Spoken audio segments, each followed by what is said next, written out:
John Leach, would you be willing? I can do it. Yeah. Okay. Oh, everyone. Okay. Can you all hear me? Perfect. Yes. Okay. Yes. Let us pray.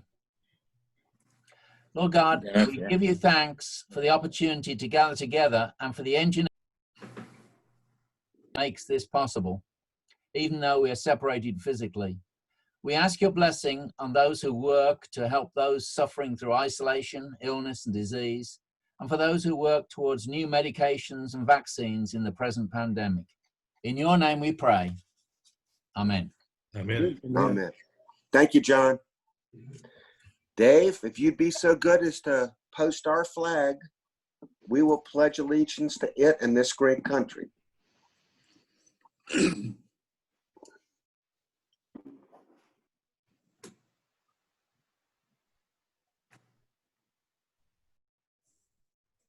I thank you. If you join me, I pledge allegiance to the flag of the United States of America and to the republic Which it stands. one nation, under God, indivisible, with liberty and justice for all. Thank you, Dave. I have a couple of announcements before our program.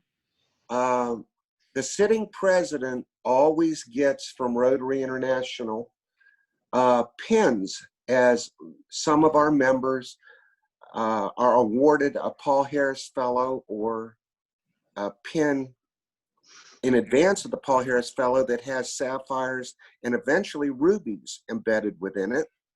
And this past week, I received 2 pins, and I cannot wait to distribute those. One to Chris Cazell, who has earned a Paul Harris +1, and one to Jim Peoples, who has earned a Paul Harris +2.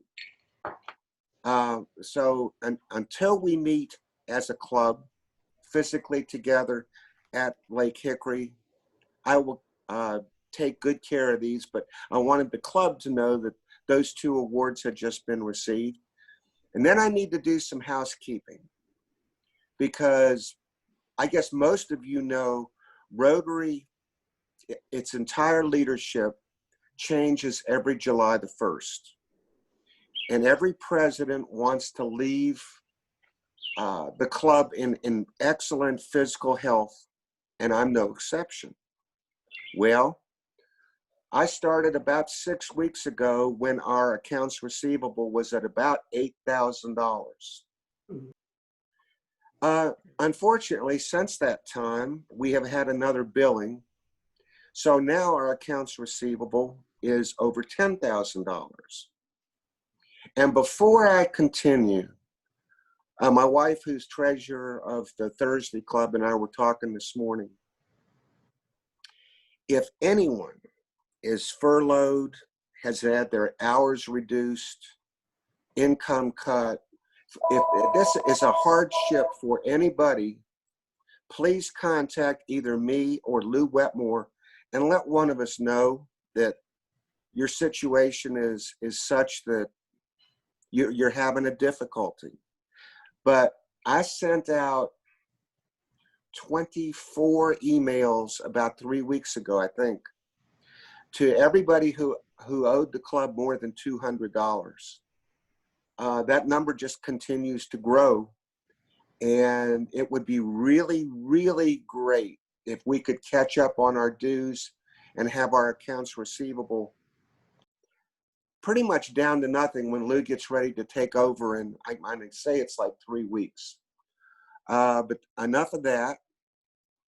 Does anybody else have announcements for the good of the club?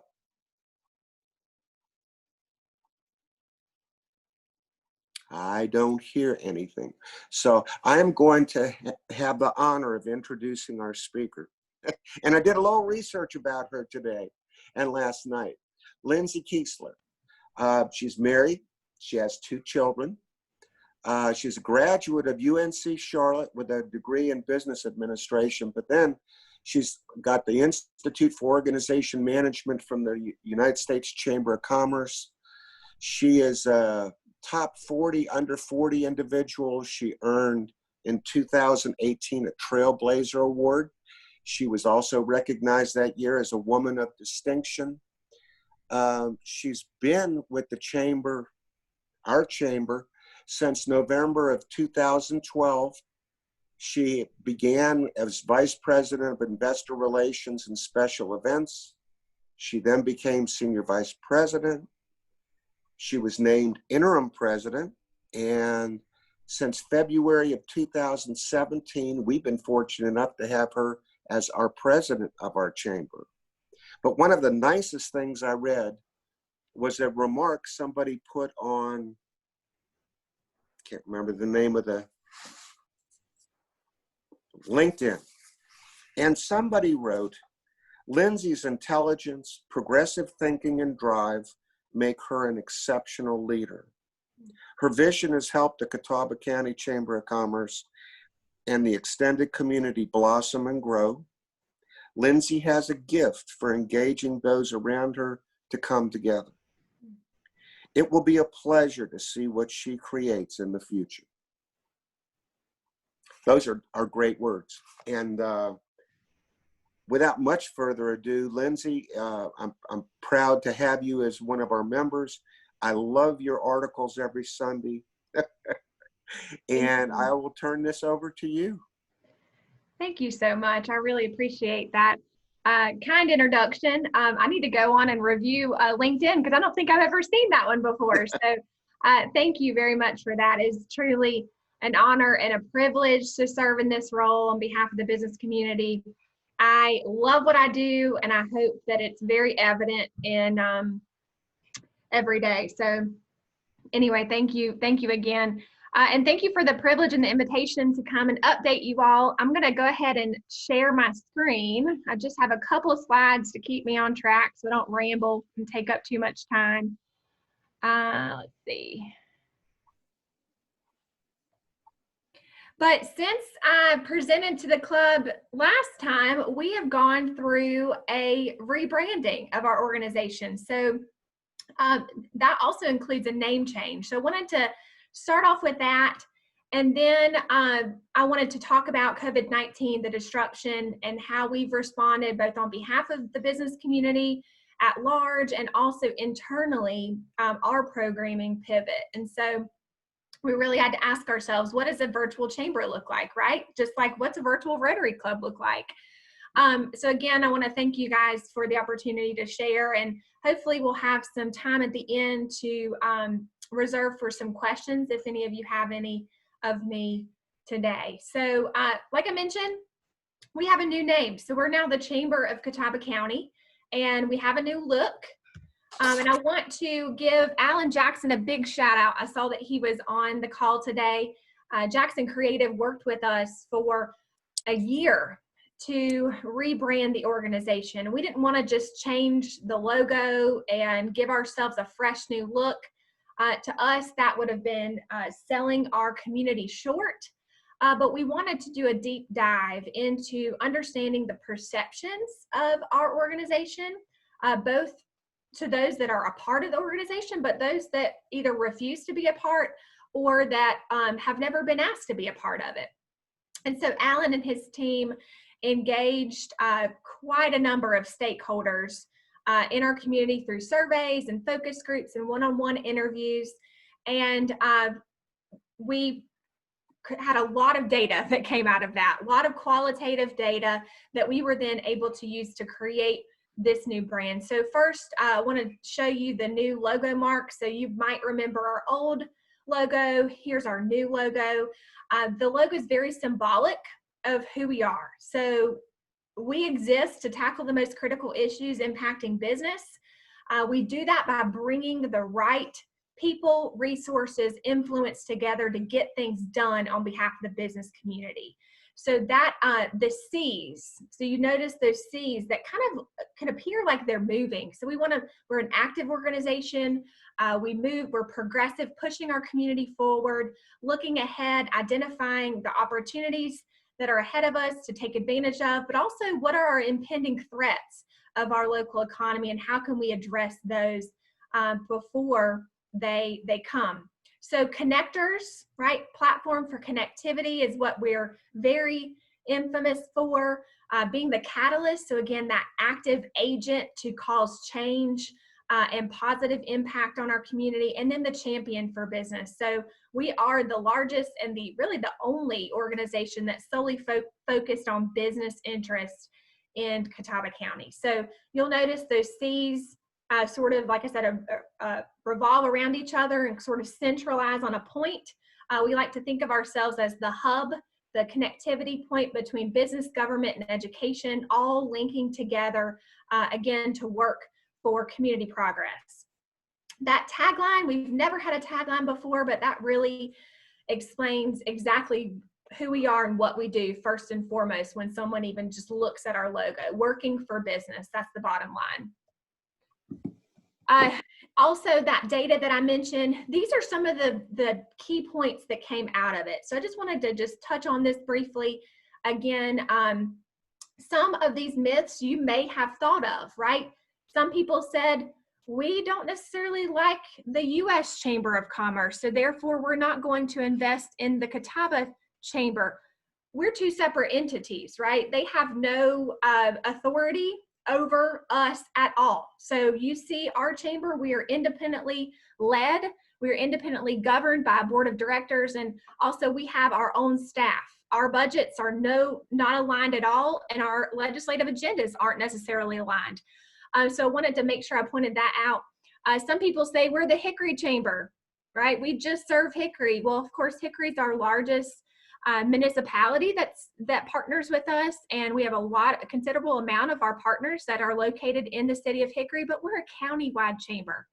So you'll see us all over the county. We have representation and partners all over the county. So that's something that we really wanted to emphasize. The other part is inclusive. Sometimes we are a membership-driven entity, so therefore in order for our work to be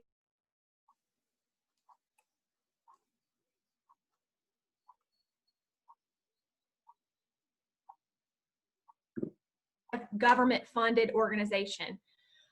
But some that are on the outside will say, well, you know, the chamber doesn't work for me. And that couldn't be farther from the truth. Even though we are membership driven, everything that we do impacts business regardless if they invest a single dime in our organization.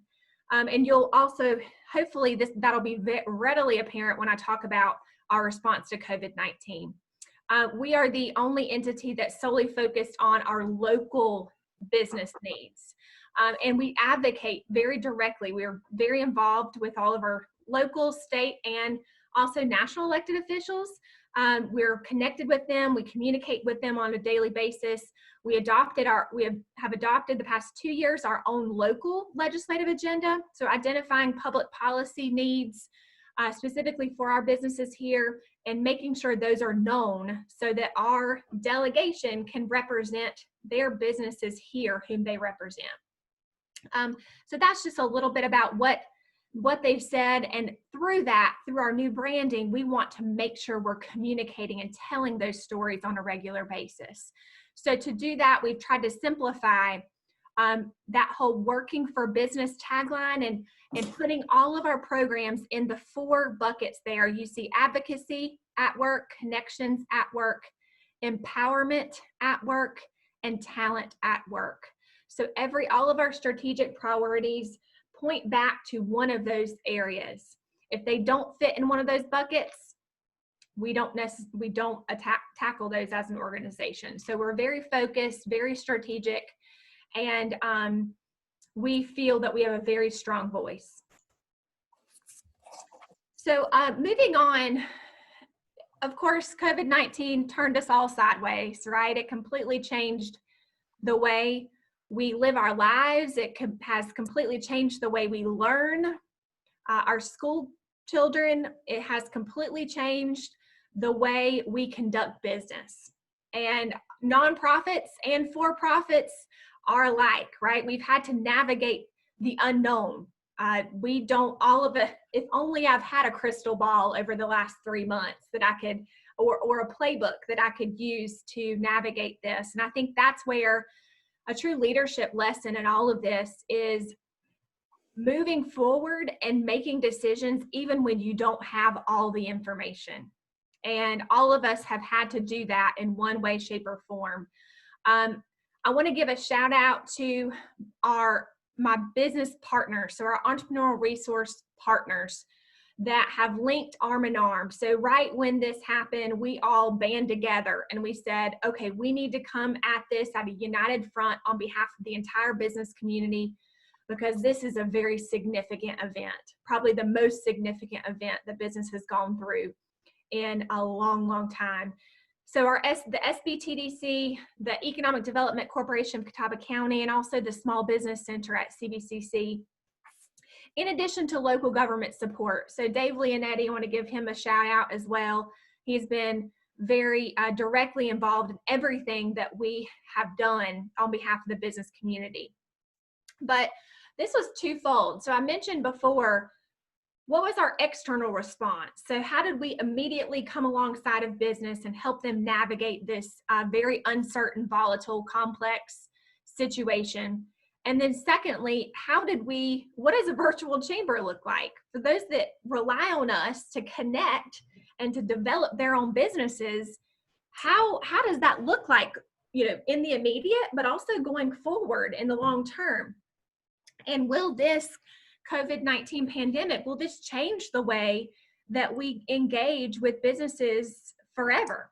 And I will say, I think it will change permanently in some ways, and I think others will resume some sort of normalcy as we had prior to the pandemic. But first, let me talk about this disruption. So immediately when all this happened, you guys remember the first several weeks, the situation was changing by the hour, extremely fluid, very sensitive as well, because you had government engaging and interfering with whether or not a business could open, right? So you saw the public mandates for business closures by industry.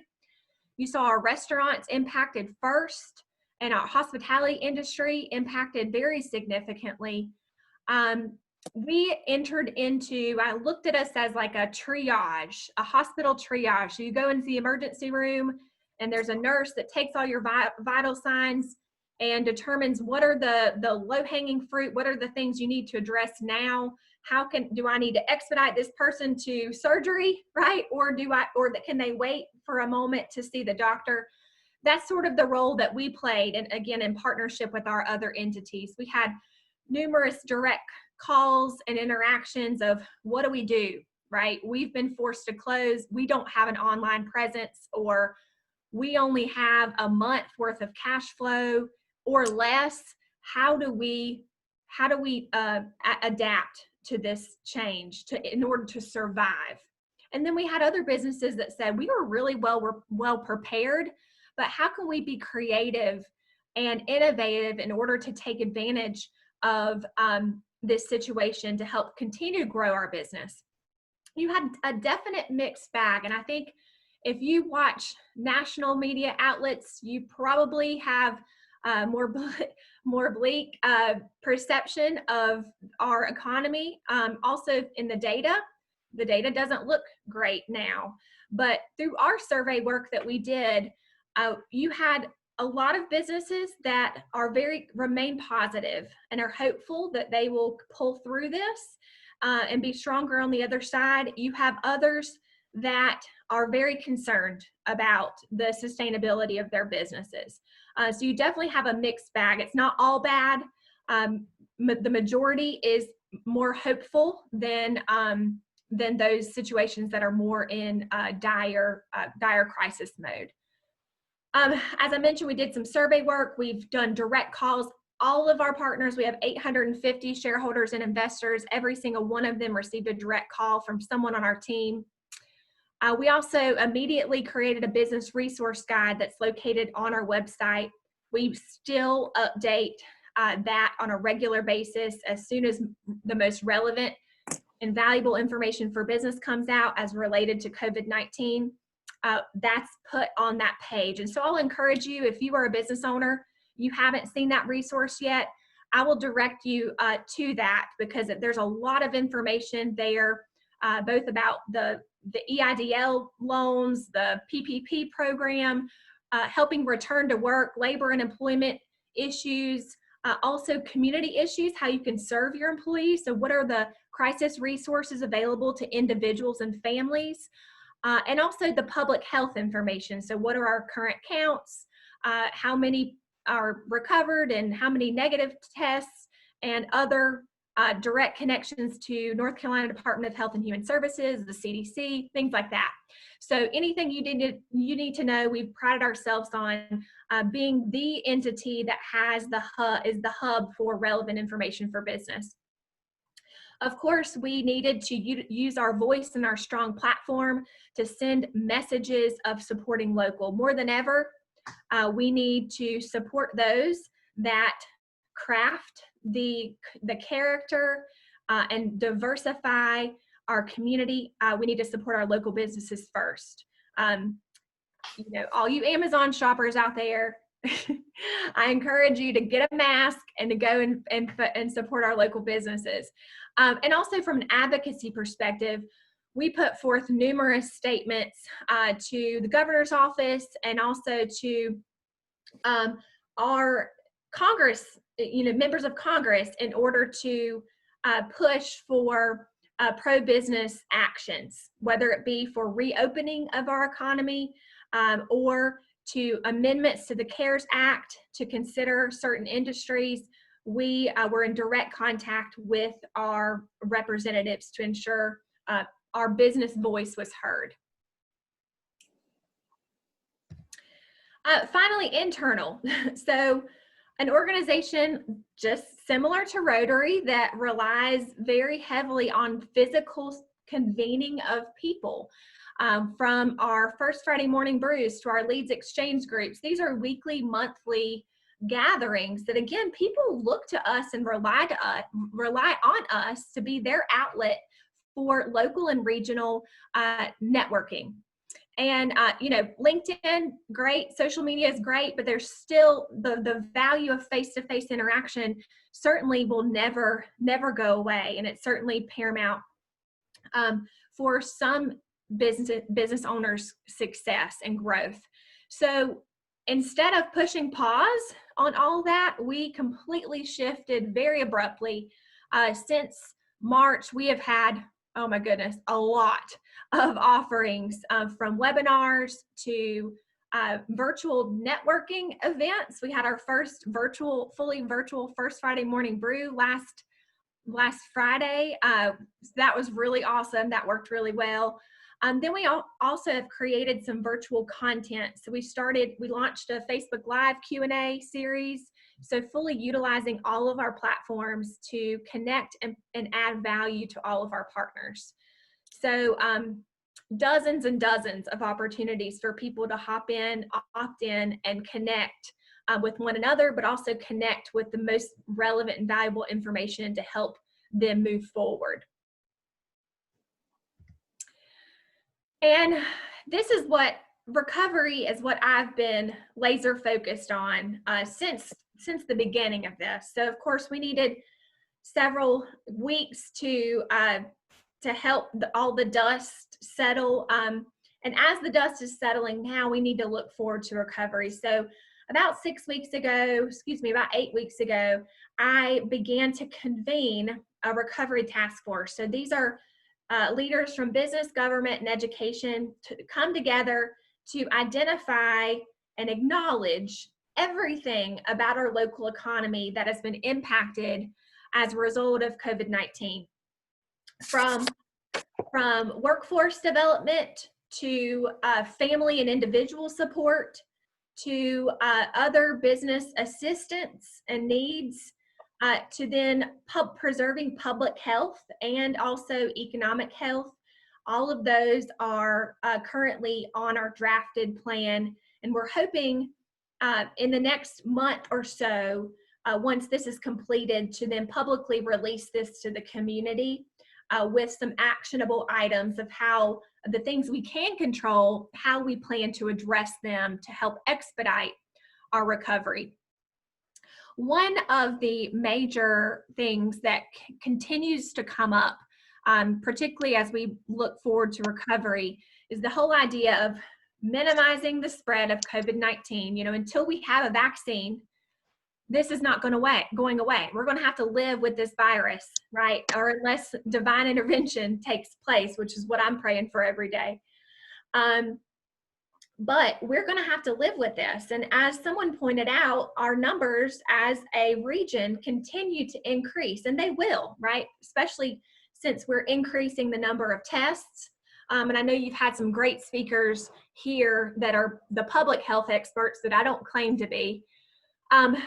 But they also, but we also have to preserve economic health. And so as our economy is being phased into reopening, we have to ensure that people feel safe, but they also will resume local spending. And in order to feel safe, or in order to resume local spending, they need to feel safe.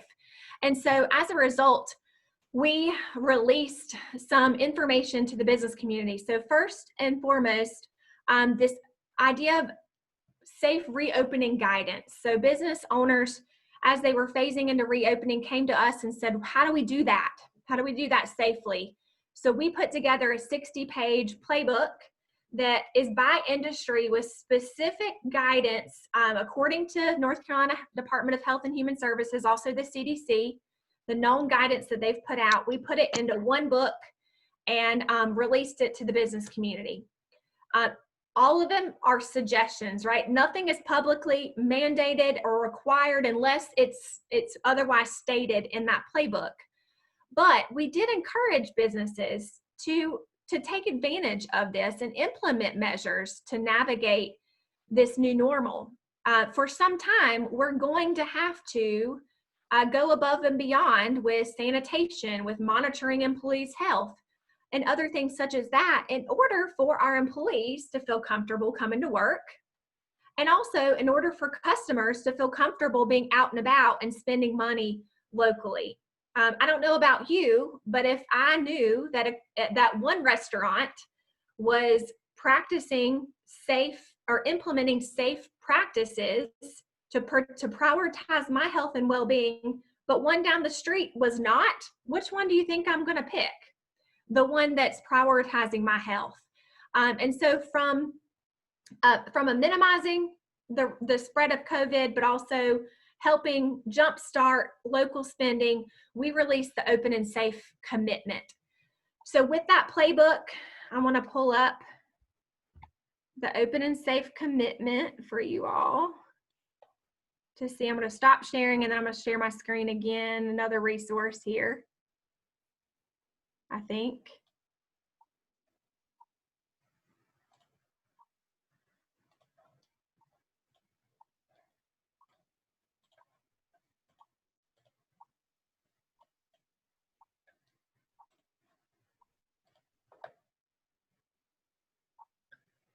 Well, let's see. Sorry about this, guys. Of course, you know, we tested it beforehand and it's not letting me pull it up. But anyway, if you go to catawbachamber.org and you click on our homepage, there's an Open and Safe logo that I just showed you. And that directs you to the Open and Safe Commitment. So businesses can read that. There's a lot there about protecting your employees' health and your customers' health. You can sign that and make a public statement then that you are protecting your employees and your customers. Listed on our website, you receive a digital poster. All of that's for free, and that's available to all businesses. If you'd like to reinforce that message to your and customers or your employees, then you can do that. Thank you, Dave. You can do that by purchasing at cost signage. So we have yard signs, we have decals, we have stickers that businesses can then use to help, again, reinforce those messages. I know there's also a statewide effort, which Mandy Pitts and her team has been a part of, the Count on Me NC initiative. Very, very similar, except they have some incredible training mechanisms that that a business can take part in. So also encourage that, the Count on Me and See program as well. That's through a partnership between the Restaurant and Lodging Association and also the North Carolina Department of Health and Human Services. So again, that's more of a statewide effort, but ours is very, very hyper local. So has anybody seen any of the open safe signage around the community? Awesome. Okay, great. And hopefully now that you're aware of it, then you will notice it. I do have a video, and Dave, do you think you could pull up, it's on YouTube, Open and Safe. I wanted to show you guys just a quick 30-second video. Send the link to me in the chat box. Okay. And I can open it up. I've got it open. I don't know why it's not giving me the option to share it.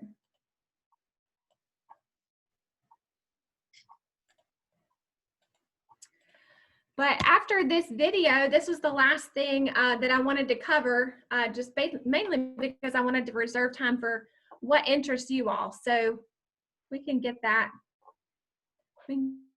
to play, and then I'll open it up for questions. Give me 1 second. Thank you, Dave.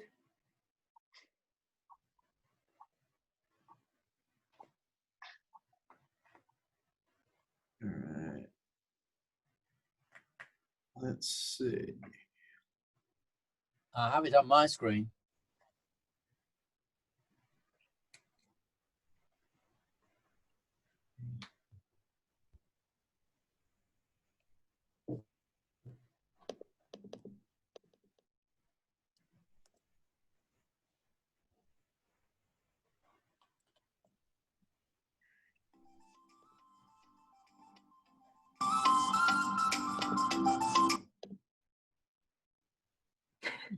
Did that start on yours, Lindsay? No, it didn't. We can open it up individually and look at it. Yeah. Yeah, I've got it right now on my other screen. Okay. Okay. Well, there's the link. If you guys want to watch it individually, is that what we want to do, Dave? Yeah, that's probably the best thing. My my internet's being wonky right now. Okay. Well, there's that music is kind of catchy. So if you guys want to view, we've got actually about 4 different videos so far featuring some of the businesses that have made the open and safe commitment. If you want to go on the website too, you can see a list of all the businesses. We're well over about 120 now. And we've launched this for about a week and a half. So very, very inspired and proud of businesses that have gone above and beyond to prioritize the health and well-being of our community. So again, with that being said, I'll open it up to you guys. Any comments or questions you have of me?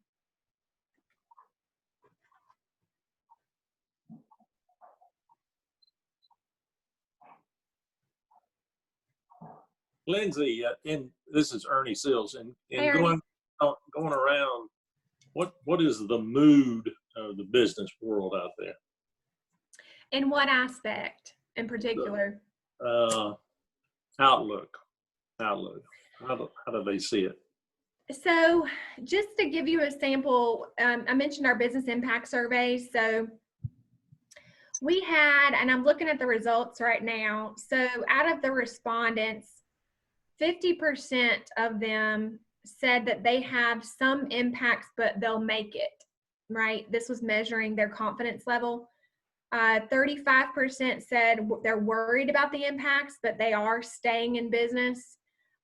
We had none that said they'll likely go out of business, even though, of course, I know each of us have heard of some businesses across our community that won't pull through. We had 7% that are very worried and they don't know if they'll make it through. So in general, you can tell very, very mixed. Majority are feeling hopeful and positive, but you've got certainly a percentage that are very concerned about their businesses. Now, our May numbers, I'm sure you guys read it in the paper last week. we as a metro have experienced the highest percentage of job loss of any other metro in the state. So very concerning. However, we feel, again, using survey data, also knowing what we know and tracking the return to work, we know that businesses have returned to work. So some of those, most of those have hopefully been temporary. We won't know our, let's see, our June numbers until July, our May, June numbers until July. So we're staying on top of that, and hopefully we're going to see the low 20s unemployment rate start to come down. Lindsay, Yes, sir. this is Mark Sinclair. Hey, Mark. Hey, when I go out, I always use my mask. I mean, when I'm walking outdoors, I don't. When I go inside, any place, I use my mask. It is still surprising to me that you probably see, I mean, you go in a grocery store and you may see, I don't know, a third or 40% of the people without, maybe a third without masks. Is the chamber considering any kind of PR campaign that says, hey, for the for the sake of others, don't be selfish, wear a mask? I just think it's unfortunate that we're not a little more, as a public, a little more conscientious about that. Yeah, even less and less people are now wearing masks. I know. I've noticed that as well. We've all given up. I've noticed that as well. In modeling what I expect, I've been wearing my face coverings when I'm out in public. You know, we have definitely been sharing the messages of the 3 W's that the state's been putting out, or our public health has been putting out. So yes, we've definitely done those reminders from a public perspective. However, I also don't want people to think that we feel that we're the voice of, the public health experts either. So I want to make sure that our Catawba County Public Health is being put in that light, and then sharing their content. So I hope that helps answer, Mark. I mean, we've tried to use our strong platform and voice to share those messages, but you're right. I'm noticing myself, fewer and fewer people are using that precaution. Yeah, this is not a political, it's not a left versus right. It's not an educated versus a less educated. It's a biological fact, and we just need to be more careful. I agree. Chris commented in the chat box, I recently saw the announcement for the new Leadership Catawba class. Being a prior class member, I know obviously a lot of interactions face-to-face. How should we relate to those interested? How it may be structured differently due to COVID concerns? So Chris, good question. We are enrolling for Leadership Catawba, so I'll throw in the shameless plug there. This is our longest running program. If you have any colleagues or have anybody on your team or any friends that would like to take a deep dive into our local economy, Leadership Catawba is the best experience you could have when it comes to that. They are very much face-to-face and rely on physical interactions. Now it's a smaller group though. So we probably have 50 people together at once, but still very much face-to-face. So we're working on that now. We feel that we're very confident we can honor social distancing, especially even if we have to require or suggest masks or face covering. So I'm not concerned about leadership at all. I'm more concerned about our Women's Leadership Conference and our Future of Catawba County Summit, our large scale events that we're bringing, 300 plus people together. But so Chris, tell them, don't hesitate. We're actually, we have less than 10 spots available. So that in itself, amidst all this, should tell you how valuable that experience is. Gotcha. Thank you. Thank you. Any other questions? Or comments? I welcome any comments regarding how you've perceived our response, or always welcome ways that we can better serve the community.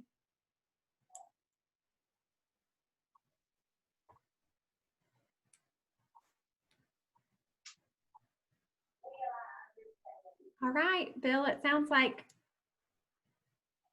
Lindsay, I want to thank you. Again, proud to have you as a member of the Rotary Club of Lake Hickory, but more importantly, I recognize what an asset you are for this whole region. And I just am very, very impressed and continue to be impressed.